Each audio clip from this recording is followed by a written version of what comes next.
To you by NBC bearing, भारताची पहिली bearing उत्पादक। सर, प्रोटेक्ट महादेवा हा नवीन उपक्रम आहे, तो राबवण्यात येत आहे। काय नक्की उपक्रमाचं उद्दिष्ट आहे आणि या उपक्रमाची सुरुवात कशा प्रकारे झाली? महादेवा हा उपक्रम आपले मुख्यमंत्री देवेंद्र फडणवीसजींनी त्यांची कल्पना आहे की आपल्याला 2036ला ऑलिम्पिक्स येणार आहेत, तर त्याच्यासाठी महाराष्ट्रामधले युवक युवती तयारी करून किमान आपण 10 गोल्ड मेडल्स मिळवूया।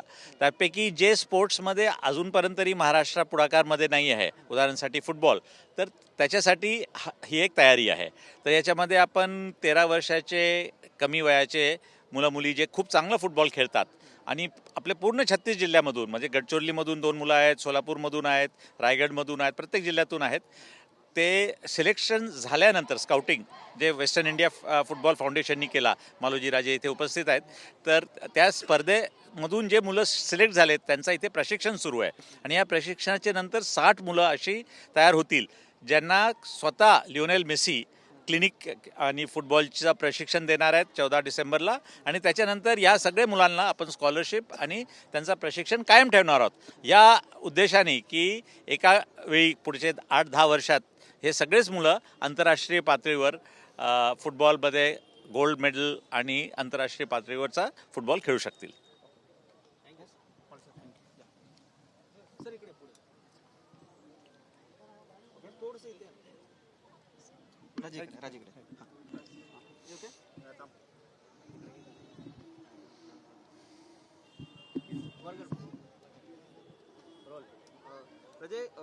प्रोटेक्ट महादेवा या नवीन अभियानामुळे अनेक जे गावखेड्यातील खेळाडू आहेत त्यांना कुठेतरी प्रोत्साहन मिळणार आहे। खास करून ह्या गेमसाठी 13 वर्षाच्या खालील विद्यार्थ्यांची निवड आहे, ती करण्यात आलेली आहे, कसं बघता? नाही, निश्चितच फुटबॉलसाठी आणि विशेषतः महाराष्ट्रातल्या क्रीडा क्षेत्रासाठी प्रोजेक्ट महादेवा हा अतिशय प्रेरणा देणारा आणि स्फूर्ती देणारा हा एक प्रोजेक्ट आहे। मी मनापासून वेस्टर्न इंडिया फुटबॉल असोसिएशनच्या वतीनं राज्याचे मुख्यमंत्री देवेंद्र फडणवीस साहेब आणि मित्रा, आणि विशेष करून मित्राच्या माध्यमातून मित्राचे CEO प्रवीण परदेशी साहेब यांनी अतिशय मनापासून हा प्रोजेक्ट ह्या ठिकाणी यशस्वी व्हावा या उद्देशानं या प्रोजेक्टची सुरुवात केलेली आहे। आणि आपल्याला माहिती आहे, गेले अनेक दिवस इथं महाराष्ट्रातल्या विशेष करून ग्रामीण भागातल्या कानाकोपऱ्यातनं सगळ्या जिल्ह्यातनं स्काउटिंग झालं आणि जवळजवळ 120 मुलं मुली इथं आलेले आहेत आणि त्यातले आता जवळजवळ शेवटी 30 मुलांनी 30 मुली हे 14 तारखेला फुटबॉलचा लिजंड लिओनेल मेसी हा येणार आहे आणि त्यांना फुटबॉल खेळायचा संधी मिळणार आहे।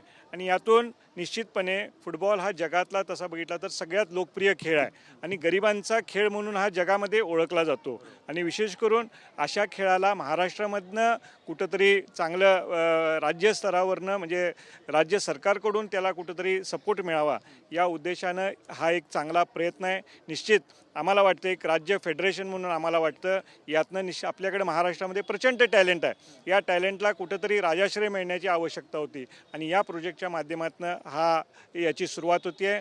जसं परदेशी साहेबांनी आता सांगितलं, याच मुलामुलींच्या माध्यमातून आपल्याला आंतरराष्ट्रीय स्तरावर या अंडर-13ची मुलं आज इथं यांना जर 5 वर्ष चांगलं प्रशिक्षण मिळालं तर हीच मुलं आज उद्या जागतिक पातळीवर भारताचं नाव कमावल्याशिवाय राहणार नाहीत। नक्कीच ऑलिम्पिकमध्ये आपण पाहिलं तर अनेक वेळा असं होतं की अनेक देशांना आहेत ते जवळपास 30 मेडल गोल्ड मेडल मिळतात, तिकडेच भारताचा आहे तो 1 किंवा 2 वरती आपल्याला समाधान मानावं लागतं। काय वाटतं, अशा उपक्रमांमुळे येणाऱ्या ऑलिम्पिकमध्ये देखील मोठी संधी ही भारताला मिळू शकते?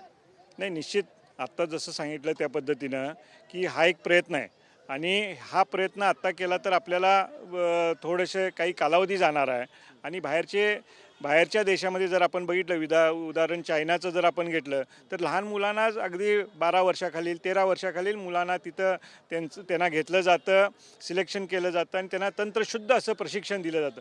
तोच प्रयत्न आज इथं जर आपण बघितलं अंडर-13च्याच वयोगटातलीच मुलं मुली या ठिकाणी आपल्याला बघायला मिळत आहेत आणि म्हणून हा एक प्रयत्न आज राज्य शासनाच्या माध्यमातून फुटबॉलसाठी केलेला आहे।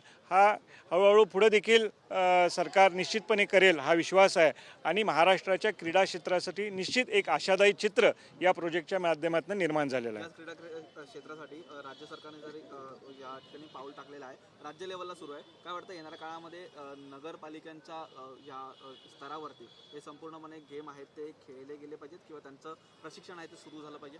नाही, आजही खेळले जातात, सगळीकडेही खेळले जातात. स्पोर्ट्स मिनिस्ट्रीच्या माध्यमातून राज्यस्तरीय स्पर्धा सगळीकडे होत राहतात.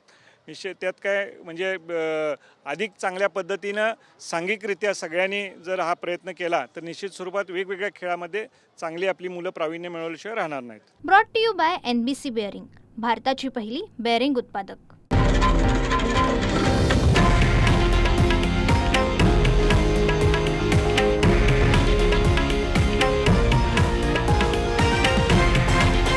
हे आहे देशातील नंबर 1 न्यूज नेटवर्क आणि आपण पाहत आहात TV9 मराठी, एकमेव.